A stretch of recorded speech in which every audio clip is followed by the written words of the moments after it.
How to remove Google Authenticator from your Google account. Hello everyone, this is Max. Welcome back to another tutorial video.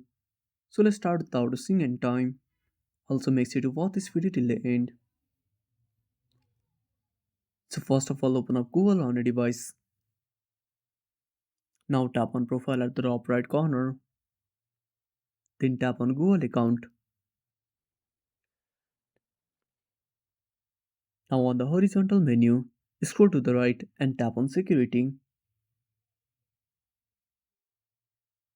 Now scroll down and tap on two-step verification.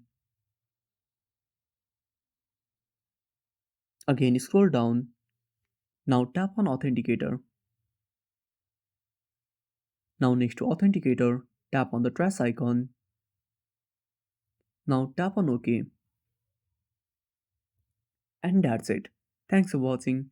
Make sure to subscribe our channel and hit the bell icon. See you in the next video.